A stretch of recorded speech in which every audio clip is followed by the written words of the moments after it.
Morning, everyone. Let's see. It's a bit small, isn't it? But we've got more league room, so that's good. Let's go to Matthew chapter 2, thanks.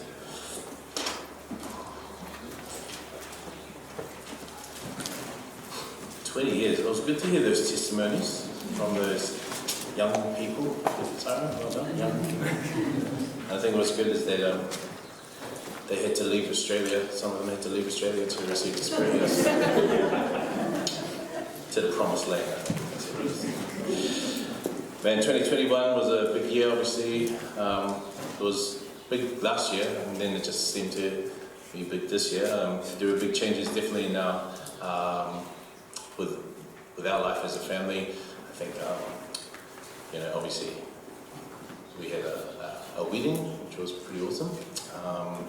And when we received news we were going to be grandparents, so that's pretty cool as well. Holly was studying this year, so she stopped working last year and decided to study and to become a teacher, and now she's a teacher and she's got a job, and Millie has finished her primary school, and now she's moving to intermediate, and I turned 40, but I think my knees turned 67. And I'm taking a break to study next year, so that's another big change. And I guess, when you think about how you plan your life and how it obviously goes in years for a lot of us, you plan that something's gonna, you plan that it's gonna be like this, and then the normal seems to change. And I guess, if you're not prepared, or if you think you're prepared and then realize that you're not as prepared as you thought you were, you're sort of, I guess, it becomes not normal or abnormal, or it just changes. So what was normally the normal was normally not the normal. And it can happen in different scales. I guess you could have like low level things that I didn't wake up at 6 o'clock, instead I woke up at 5:30 or whatever, to like high level where it affects a lot of people around you and stuff like that. But whatever happens, I guess you sort of have to assess the situation, and then you've got to adapt your plan. And I guess everybody goes through this process, so it's not like anything different. But the awesome thing is that when you're with the Lord, sometimes you do have to adapt. But if you have the Lord in your life, then it becomes a lot easier. And you see it, especially with people in the world today, where if something changes in their life, they can't quite handle it. Whether it's you can see it physically, or whether they're struggling with their well-being or whatever, stuff like that, but they don't have the Lord. And so what I wanted to talk about today is, the title of my talk is called Chaos Breeds Adaptability Breeds Peace. And I think with people in the world, it goes from chaos breeds adaptability, and then could be like a cycle, a way of doing things. But for us, when we have the Lord, that breeds peace, and we have sort of that comfort and the sort of finishing off, because the Lord has sorted it out. If we look at Matthew chapter 2, and here we're going to look at two different approaches. We'll see like a worldly approach and also a spiritual approach, and going through this process here. And I didn't choose it because of the time of year it is. It just seems to, the story seems to fit this idea. So starting in verse 1, Matthew chapter 2. "Now when Jesus was born in Bethlehem of Judea in the days of Herod the king, behold, there came wise men from the east to Jerusalem, saying, Where is he that is born King of the Jews? For we have seen his star in the east, and come to worship him.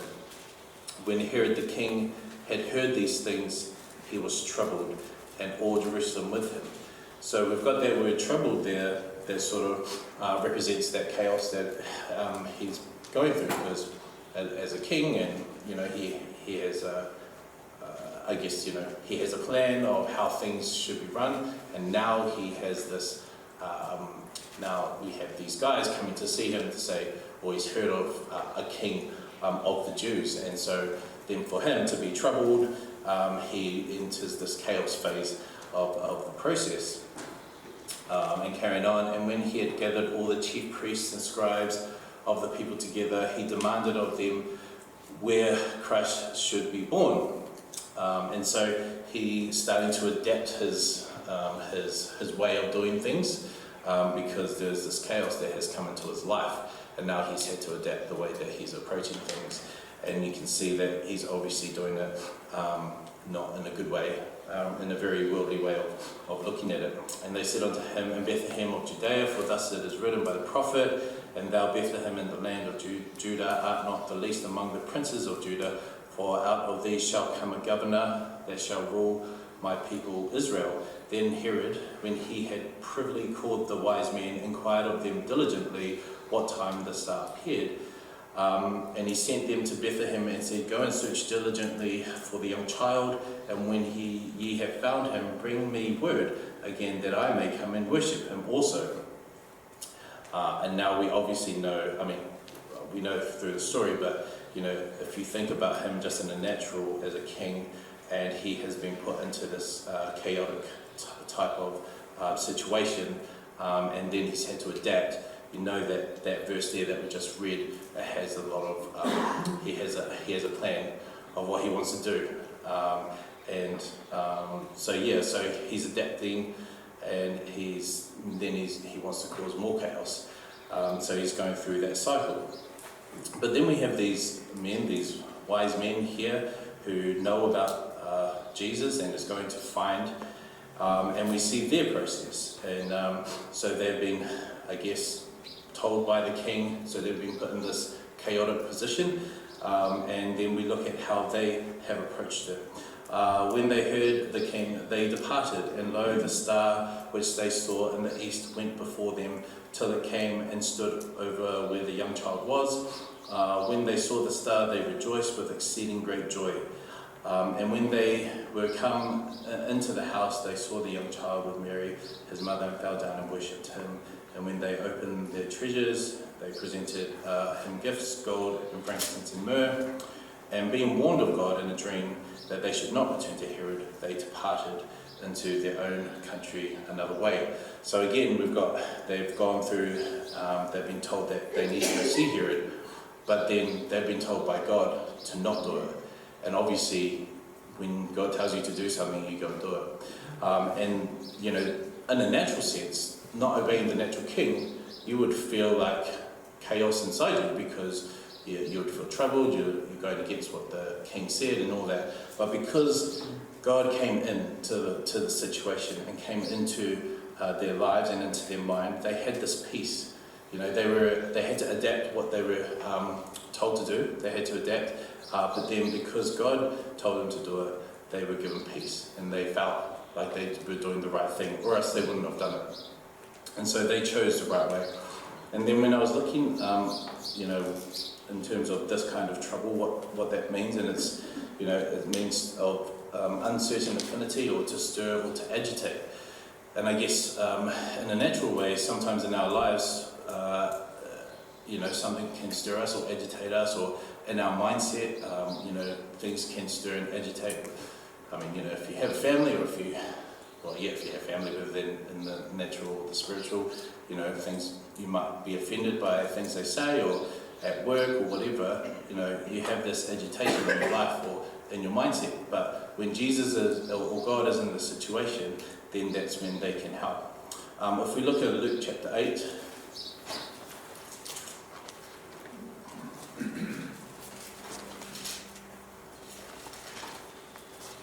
Luke chapter 8, verse 43.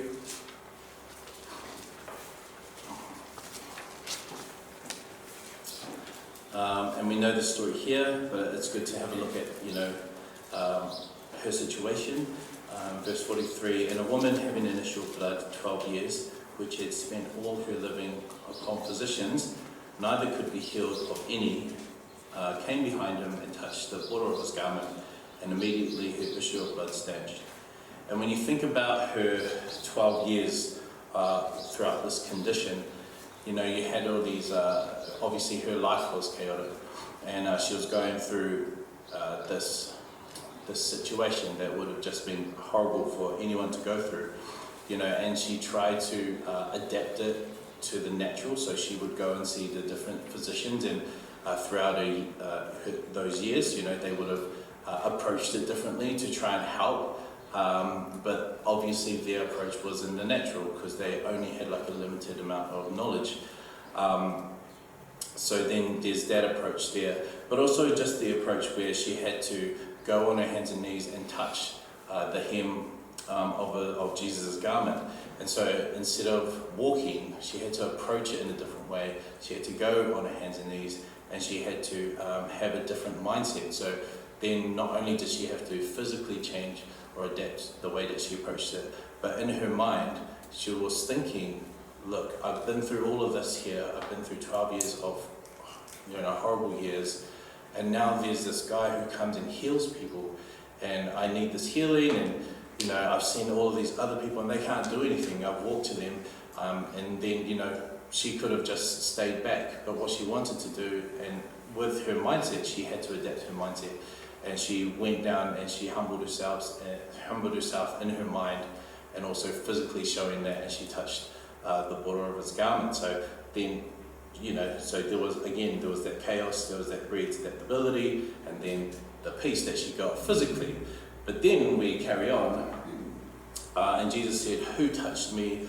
And when all denied, Peter and they that were with him said, "Master, the multitude among thee impress thee, and sayest thou, who touched me?"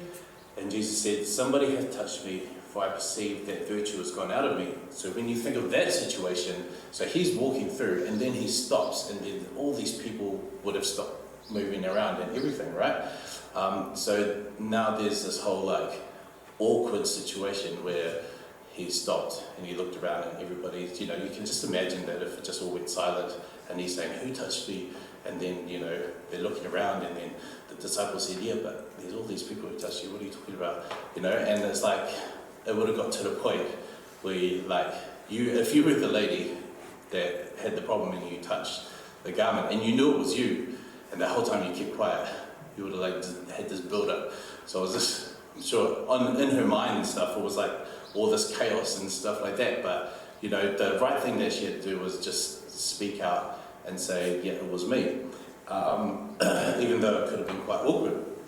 And in verse 47, and when the woman saw that she was not hid, so when it really came down to it, she got put out pretty much. She came trembling and falling down before him. She declared unto him before all the people for what cause she had touched him and how she was healed immediately. And can you imagine what it would feel like to tell everybody your problem, and all of those people around? And she had to reveal all of that stuff, and all of the chaos that went into her life, and what she had to do to change. And she told everybody, but then at the end she told them how she was healed immediately. And it's that kind of mindset that really had blessed her, because in the next verse it says, "And he said unto her, Daughter, be of good comfort, thy faith hath made thee whole, go in peace." So again we have that process. Chaos breeds adaptability, breeds peace, and it's that peace that she got from the Lord. And the Lord said, "Yes, you've been healed. Yes, you did all that stuff, and yes, everybody knows, and now you can live your life and be at peace." And so, yeah, it's just the idea that, you know, we all do go through that in some form or another, but we know that when the Lord is with us, then, you know, the situation will be taken care of. We just go to one last scripture, which is John 14.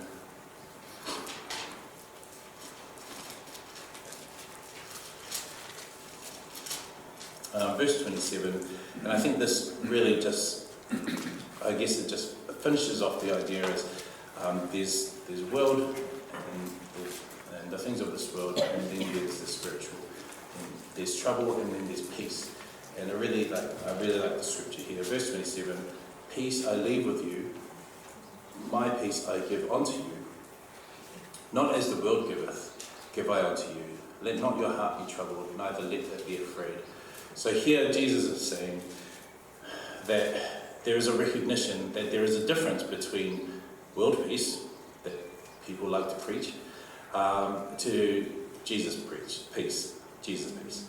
And one world peace it sounds good, but it'll just keep going down a cycle, and it'll never be finished, and it'll never be completed. And it's that peace that will always cause trouble, will always stir, will always agitate. But the peace that Jesus gives is the peace that is settling, that is calm, and that will take care of everything. So when Jesus is in the situation, when the Lord is in the situation, the chaos that breeds adaptability will breed the peace of Jesus Christ. And when we approach our situations like that, and even though we need to change things sometimes and it might be hard for us, we know that in the end that we are going to get peace. Hallelujah. Amen. Amen.